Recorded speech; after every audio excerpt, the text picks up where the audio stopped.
Hi, and welcome to this week's Noted podcast. I would just like to inform you that the audio sounds a little bit weird because we normally record it in stereo, but we accidentally recorded it in mono, so I had to double the audio, move into both left and right ear instead of just the left. Okay, bye.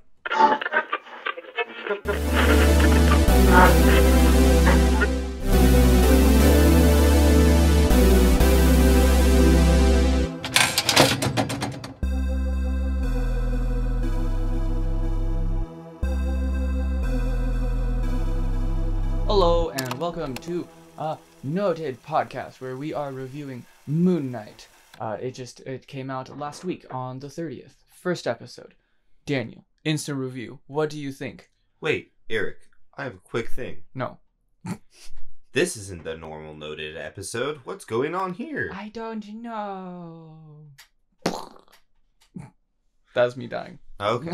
Okay. Thank you. Yeah. So this is a small side series of us doing the first TV show follow along ever in Noted history. So we're going to be doing once every Friday, we're going to be uploading a Moonknight episode, and we're going to be talking about it and what we think about it, and spoilers, and more spoilers, because spoilers. Right, Daniel? Yes. Good thing. Wow, this is a record, I think. We're a minute in, Yep. and we already warned for spoilers. Yes, sir. Okay, so let's jump right in. About it. I want more.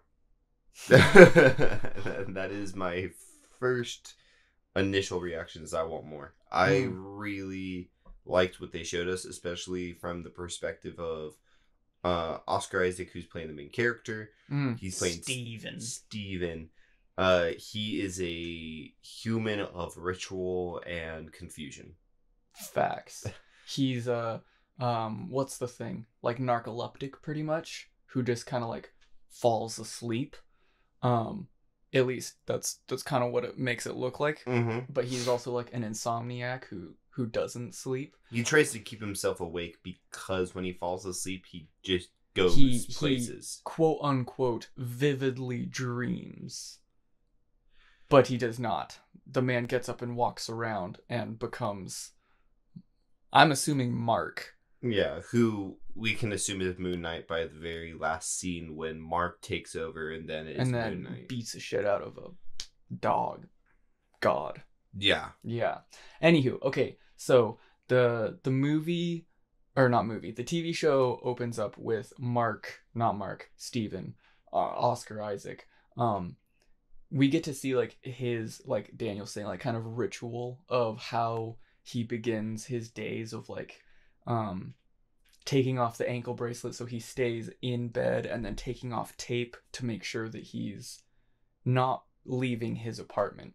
And then we get to see his job, and it's just, part-time kind of like he works at a museum and he absolutely loves it, but his bosses don't give him,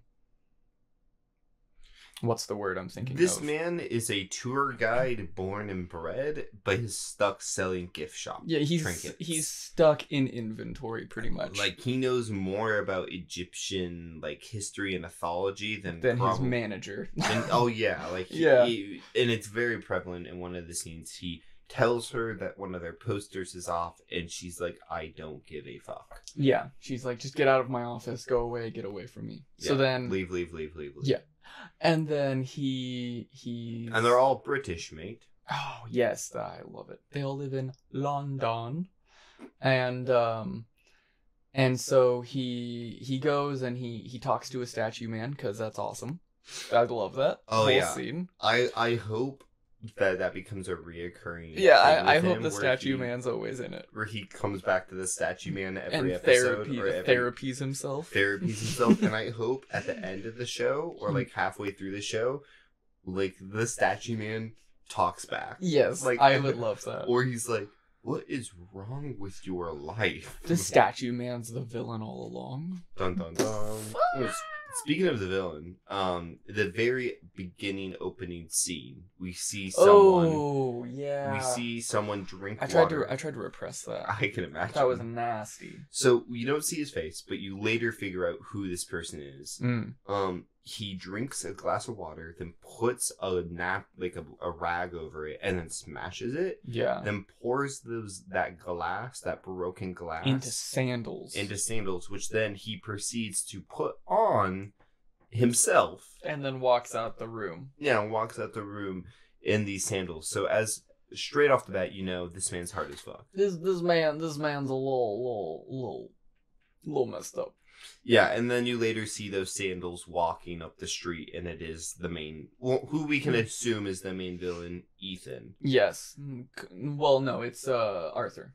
Oh, the actor's name is Ethan. Yeah. Yes. The actor's name is Ethan Hawke. But yeah, go ahead. I've always liked the costume of Moonknight, and I thought he was a really cool character to like aesthetically. I wish that got more like screen time in general, but I don't know. Happy. But I don't know much about Moonknight myself, so I'm very happy he's getting there. And after this one episode, I just want to pick up Moonknight comics now. Oh, I definitely feel that.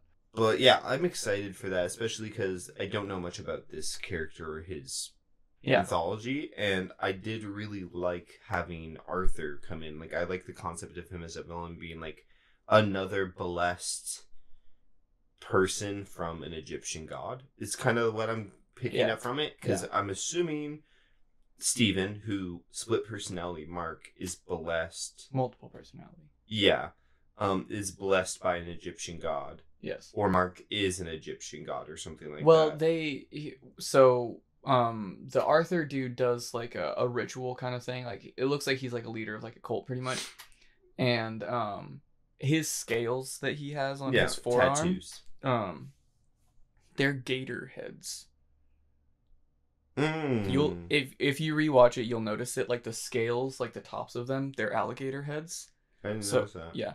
Well, I rewatched it a couple. Okay. I rewatched it earlier, and they're like, it's really cool because if you rewatch it as well, there's a lot of alligators in that first episode. I did not know that. Yeah. So you know the scene where like right before he gets attacked by the dog, and he's walking forward, and then he looks over to his reflection in the mirror, and then he keeps walking, and then his reflection like turns towards the screen. So that whole shot is along an alligator's back, and then the dog moves from behind it. That's like one thing, but you'll notice it if you watch it again. They're alligator heads, and then the scale. It's really, really cool. I like it. I think before we jump too deep into this, because I kind of started rabbit trailing, we should probably go through the whole arc of the episode real quick, like you were doing. Oh, go for it. So we ended with, where were we at? So he wakes up after like the first day of talking to the statue man. Yeah. And then he goes to sleep, does his whole ritual, and he wakes up in a field. And that is when we are introduced to Arthur, the man in the glass shoes. Yeah. And he's displaying his power. He's displaying his ritual of seeing if someone is a good human or a bad human. And he says like the deity is judging them, and his scales on his arm move. Yeah. And if it ends on the left, then they're a good human, and if it ends on the right, then they're a bad human, and it like sucks all the life out of them and practically just turns them into a mummy. And it's not just judging their past it's and present, judging their entire life. Too. Yeah, it's like you must have future transgressions that are not approved by the god or deity. Yeah. So they kill them on the spot. And then coffee drink. And then you go to hitman or like a cult bodyguard dude saying like, yo, we have an intruder. And then Arthur sees Steven, and then they have a good chat. Hilarious comedy. Action scene transpires, chase downhill, and the whole people time, get hit by logs. Go ahead. And the whole time this is happening, Steven is hearing a loud booming voice, which is like this deep voice that isn't Mark's voice, by the way. It's not. Because he's talking to Mark, but then realizes, quote unquote, the stupid guy is in control now. So there's a third party who can see Steven and Mark fight over this body. Yeah, that is the moon god. Yeah, I'm assuming that's their moon deity. Yep. the big crow skeleton. Yeah, and Yeah. so he keeps saying, "Take over, Mark. Then take over." And so every time Steven is about to get in trouble or he's about to give up this golden scarab, Yep. he then like blacks out and then comes, and then we don't see anything. We see his eyes close. Then a weird kind of like effect happens, and then it comes back to Steven. And he just slaps everybody around him. And he's covered in blood. Yeah. And everyone around him is dead and everyone's stunned. And it's pretty much Mark takes over, does a ton of things, Steven comes back. Yeah. Mark shows up, beats shit out of everyone. Pretty much every time. And the reason why Steven's even at this remote island area or hill area is because he woke up while Mark was out doing some sort of mission or whatever. Yeah, mission for the moon dude. So then, bless you. Sorry. No, you're good. So then we jump through action scenes, car chase kind of thing, and then we end up back in the apartment of Steven, and he notices that his goldfish that he has 2 fins. So he... And his goldfish had 1 fin beforehand. Yeah. At the very beginning of the movie, he only had like 1... He was a Nemo at the beginning of the film. Yes. And they make a joke about it. And then... I love it. He goes to the fish store to buy a 1-fin fish. And he's like, we don't sell disabled fish. And I don't know anyone who does. Yeah. I don't know what that Nemo movie told you, but we don't do that.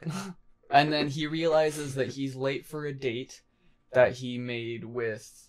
Well, a coworker. Mark made with a coworker, but Steven doesn't know it. And so he goes to dinner, and it's Sunday, but he thinks it's Friday. So he's missed 2 days because he was out on his Mark adventure. And then we see a sad Steven adventure home to find a desk moved into a different spot, and it gives him Mark is hiding things from Steven.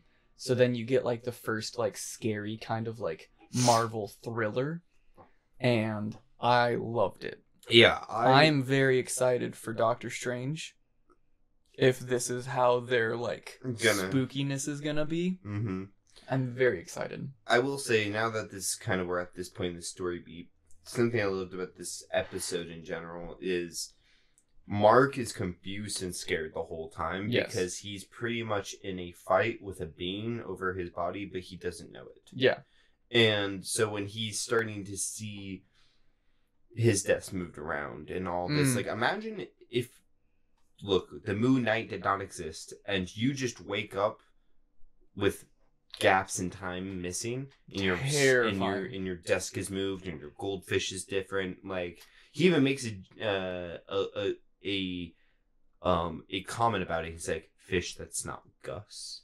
Yeah, because his fish is named Gus. And so if you're Gus, then I'm the Queen of England. Yeah.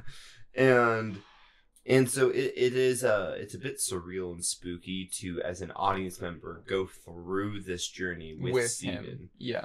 And then he finds the cell phone, like you're saying, in that like little attic area where the desk was moved. And then then Mark starts telling him, you gotta stop. Yeah, you're gonna get in trouble. He's like, stop searching. You're gonna get hurt. He's like, we have a good system here. Yeah. I take over. You don't know it. Just stop, pretty much. And he keeps going and like keeps thinking like he isn't hearing like himself, someone talk to him. And he looked in his reflection and he thought he saw a version of himself talking, but then he turned on the light and it was just him. Then he turned off the light, and then it happened again. Yeah. And his like reflection like shakes his head no. Yeah, that's when him and Mark are talking, kind of like one-sided yelling match. Yeah. And then Steven runs, and that's when the moon god, Skeleton Man, starts showing up and starts giving like horror film, slowly walking down a hallway to kill you vibes. I think not like the funniest scene in that show, but like definitely one that like made me chuckle the second time I watched it was like, so he, at that part when he runs out of his apartment because like everything kind of starts to shake, like after he notices his reflection like shake his head. He runs out of the apartment and runs down the hallway into an elevator, and then he is standing there, you know, he hits the button a couple times and the elevator goes to the 3rd floor, and then the moon god dude starts walking towards him, and he starts like panicking and like screaming in the corner, and then like the hand of the moon god like stops the elevator door, and then it's just this old lady, and she's like, "Oh, thank you," and then Steven's just like, "Ah!" Yeah, Steven's like tripping balls now. He's screaming at this old lady, and she is so uncomfortable. And she's trying to get out of the elevator, and like she's spamming, like knocking as fast as she can on the door to get out, to get into her friends. I lost my contact. I dropped my contact. And she's like, "I'm just here to visit a friend." Yeah. And it's like they're knocking on the door. expecting me. Like, let me in. And so he then runs to his work to kind of just like go to a safe space. No. So he like the camera pans back into the elevator, and then it's the moon god dude, and then Steven like blacks out into the bus. Oh, yes, you're right. And then we see the moon god on the street, and then he freaks out, gets off the bus, and then he sees Arthur, the dude with the glass in his shoes, on the bus, and he's like, "Oh fuck, this dude's real! Oh my god!" Yeah, because he thought Arthur was a dream. He thought murdering like 20 people, going on a car chase, and watching a man use cosmic scales of judginess to suck the life out of people. Darth Sidious 9th movie someone was a dream, and it is not. Yeah, it's not a dream. But yeah, he goes to his work. So he gets into the work, right? Yes. And then Arthur confronts him and starts to tell him about like the other god that was betrayed. Yes, exactly. And this is where I really started to fall in love with Arthur as a character. I already liked Arthur's powers. I think it's cool, like a cosmic judging. Like he doesn't control who his powers, or at least that we know of yet. Yes, yeah, at least that we know. Does not control who he uses his powers negatively on or positively against. Yeah. And if you pass the test, you pass the test. Good job. And so even though he could have just had his goons shoot him, kidnap him, done a ton of things to hurt Steven, instead he like slowly talks him down. That's some of the and that is some of okay before he does and that puts his hands on his cane. Yeah. And then puts his arms like that, and like because he has the person hold their cane out, put the cane on their like wrists, and then it like rocks back and forth. And it starts rocking back and forth as he holds their wrists. Yeah. And that's when his scales tattoo on his arm starts changing. And right there, I was like, oh, this man's a mass manipulator. This is the cult leader. This is the man of manipulation. Like, the fact he, like, so smoothly, like... just got Steven to do that. Went from, I'm going to kill you, to let me judge you and possibly let you die yourself. He's like, let me, or it's okay. I'm going to help you. Yep. It's okay. Just let the cosmic scale, just... worked so smoothly into that. I was like, okay, this is a good villain. Some of my favorite dialogue in the whole show was in that scene, because when Arthur's describing like the deity that the scarab was took from, he's like, and even her avatar betrayed her, and Steven was like, avatar, like the blue people, like that's pretty cool. And then he's like, no, Steven, this isn't a joke. And he's like, you mean like the anime? Because he's talking about like Avatar The Last Airbender. And he's just like, no, Steven. And then he does the whole like ritual thing. Like when they did that, I was like, oh, I'm gonna love this show. Like there's so many like real life quotes, and it doesn't feel like they're in a different universe anymore. Almost. Because they're making like... I grew up watching Blue People Avatar. It's one of my favorite movies. And I grew up watching Avatar The Last Airbender, one of my favorite TV shows. And so it's just kind of like, I love the Blue People Avatar joke is the joke that will last forever. Oh, will last forever. It's the clarification that always need to be made. You mean the Blue People one? Yeah, that one. Yeah. So then he, for some reason, after he gets judged, he doesn't even fully judge him. No, because Arthur says that he has chaos in him, and chaos in the Marvel universe means magic. Hmm. So, like, if you haven't watched WandaVision yet, you should. It's been out for like a year and a half almost. Wanda is a chaos. Like, she controls chaos. Mhm. Like there's not magic in the MCU. They just call it chaos. So it's like potential energy that is manipulated and controlled through a being. So like the purple chick in WandaVision, like Yeah. she's a chaos The magician. witch. Yeah, the witch. She's a chaos person. And then Wanda's a chaos person. I think the only people who you could technically say is magic would be like Doctor Strange. Doctor Strange, because he's a sorcerer. Yeah, the way he uses magic is like he went to college. Wanda did like work studies. Yeah, well, she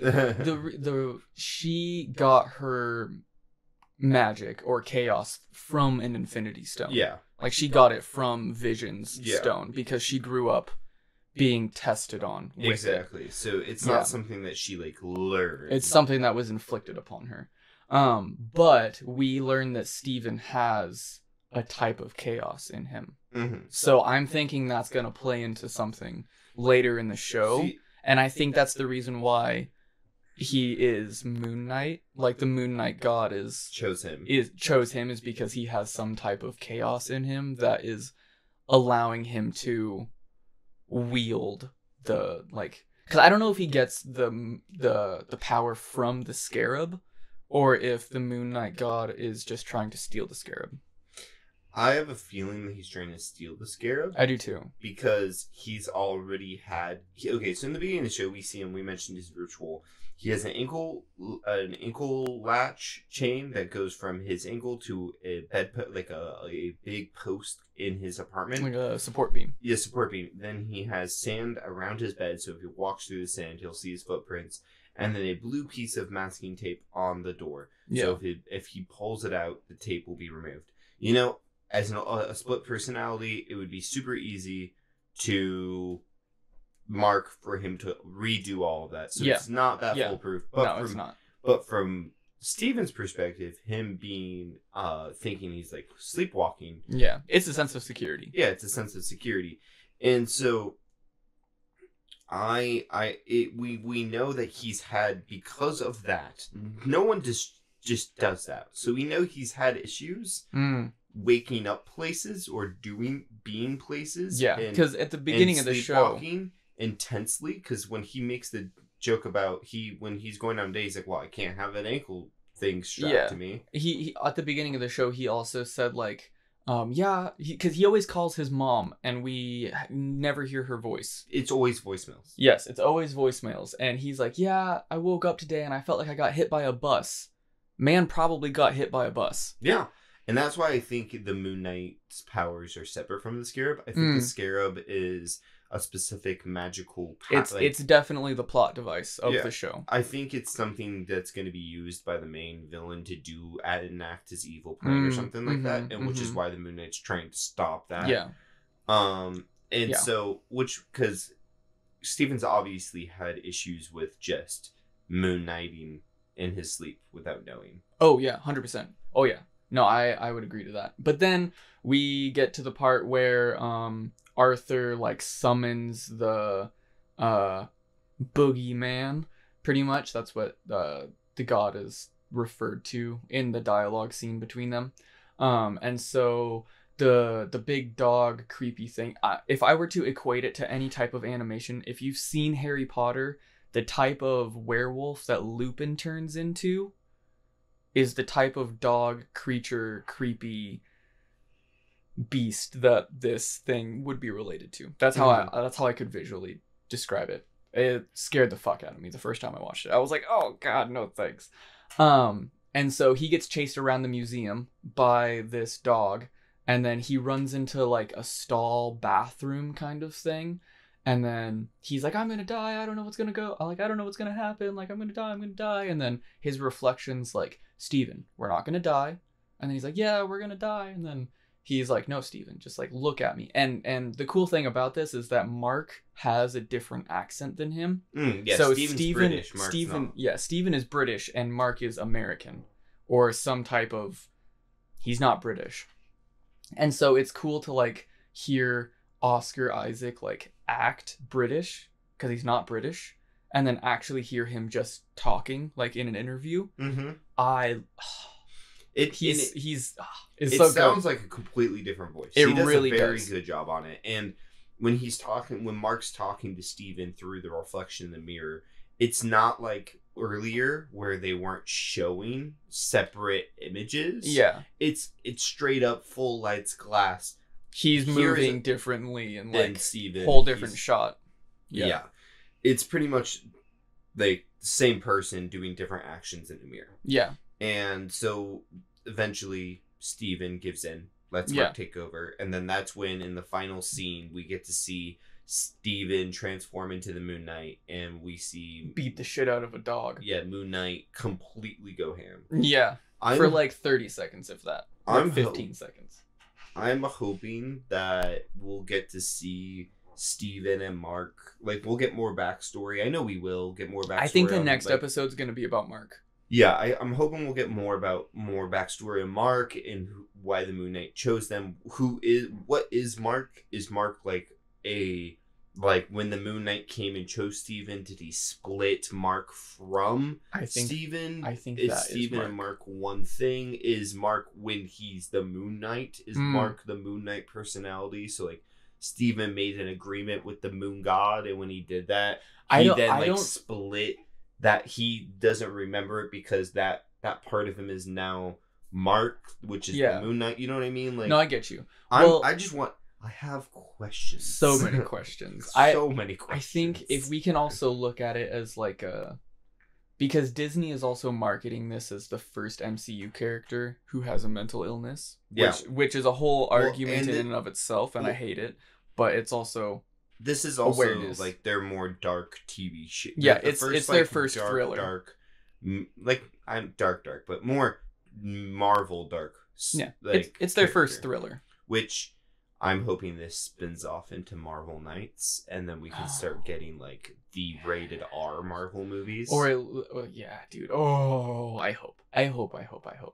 But I really enjoyed it. I think one of the things that I really enjoyed the most about this is that I don't know if a lot of people notice this about like MCU movies, but they've kind of just turned into like stationary people, and camera cuts to them and they talk. And then camera cuts to the other person and they talk. And it's just a lot of stationary acting. And this movie felt like they really, like, there was a lot of shaky cam in this movie, or in this show.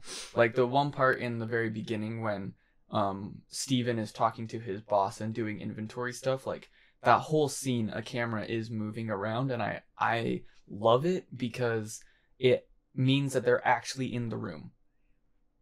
Which makes me so happy, because I hate blue screen. I hate blue screen so much. Yeah. And that's what Marvel and stuff has really turned into. It's just a lot of blue screen and digital editing. I think the TV shows are becoming less and less blue screen because it's not to the scale that a movie would be. Yes. Where they use a ton of blue screen, like in Endgame and all those. Especially when they're in space, they kind of obviously have to. Of course they have to use it in space, but there's times where they don't. It's unnecessary, and I really hope that like a lot of the movies kind of start doing that, or at least just have actual sets.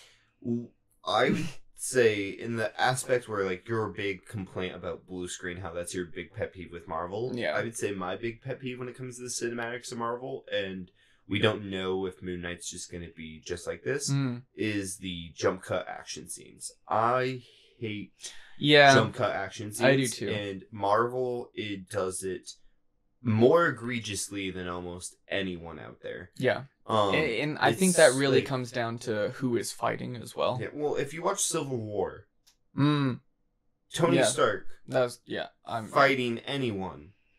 Not even as Iron Man. Just when he has his gauntlet and he's fighting Black Panther, and then he's fighting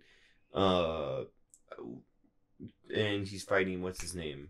Arm Dude, Winter Soldier. Arm Dude. And it's like jump cut, and then like Black Widow's in there, jump cut. It's just constant, like, I can't enjoy or even fully conceptualize the actions that's happening, because every time you throw a punch, you have to cut to the other side of it so then I can see the punch land. Instead of doing like an outward view of it in a long shot. Like personally, great example. I think one of the best cinematic fight scenes ever in film is in Daredevil season 1. Yeah, the hallway. The hallway fight. Yeah. The hallway fight is so good. Yeah. It's just one long shot from the end of the hallway as you watch Daredevil go in and out of different rooms and fight in the hallway and go into rooms and fight in the rooms and throw people out. It's so good. And you still get a ton of action. It's not like you're missing anything. Yeah, it's just more real. It requires good choreography. Yep. And so we don't know what action style of filming they're going to do in this, because every time action happens, he literally blacks out, and so we don't get to see it. Yeah. But I'm assuming that we'll eventually be able to start seeing Mark actually fight. Moonknight. Yeah, well, Mark has Moonknight. We don't know if Mark's Moonknight, but I'll agree with it. But yeah, when Mark took over, Moonknight came out. So Yeah, no, I agree. I agree, but we don't know. My thing is that we don't know how many personalities Steven has. Fair. And Moonknight just might be a personality that Mark has access to. And Mark has access to. And Steven doesn't. Exactly. Because Steven is the scared human, and Mark sounds like the confident human that is willing to fight. And I think that's where the Moonknight comes from. But I don't know. I think when Moonknight comes out, I don't think it's Steven anymore. I think it's kind of like a Dr. Fate. I think when Moonknight comes out, I don't think it's Steven either. I think it's Mark. Well, how I'm thinking of it is more of like a Dr. Fate thing from DC, where it's like there is a human under there, but like it's just the meat. Yeah, it's just the meat suit kind of thing. Like when Moonknight takes over, it's Moonknight. It's the DD Moonknight. Yes. Okay, that makes sense. But I also don't know Moonknight. Yeah. So I don't know. I know. Now I want to read all the comics. Yeah, same. I'm very interested in this character. Yes. I've always thought the name and his costume was super cool, and now I have more reason to actually learn about him. Same. But yeah, I'm hoping that they take a note out of the Daredevil's cinematography and starts doing that type of action scenes. And I know they probably won't, because every other Marvel TV show that's had action does the jump cut action. Like Winter Soldier and Falcon and Winter Soldier did it.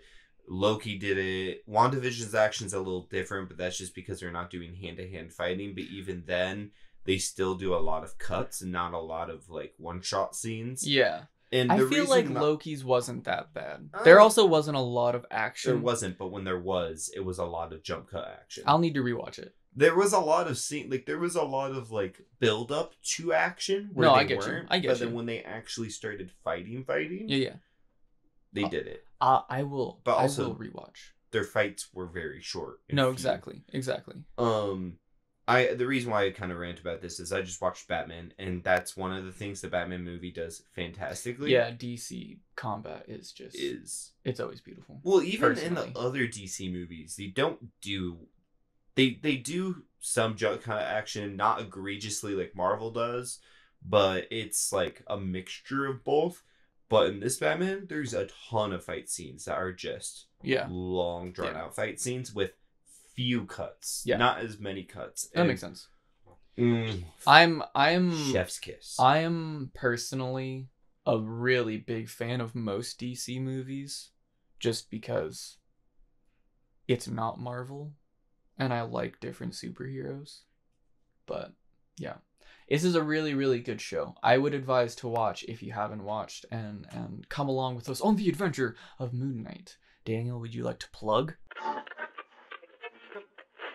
Thank you for listening to The Noted Podcast. You can find us on youtube.com/The Noted Podcast. You can find us on Twitter at A Noted Podcast. You can find us on Instagram at The Noted Podcast. And we are on Spotify at The Noted Podcast. Please like, follow, and subscribe. Please share. And comment, please comment. That's actually fuck everything else I just said. Comment. No, just I mean, do it. all of it. I would want you to do all of it, but if there was a priority in my mind, it's engagement. Facts. Oh no, I feels. I just want all the rest of it as well. I would love the cherry on top of the sundae, but the sundae is an engagement. Please comment. The meal. Let us know what you like. Let us know what you think. And then join us on this journey through the Moonknight. Yeah.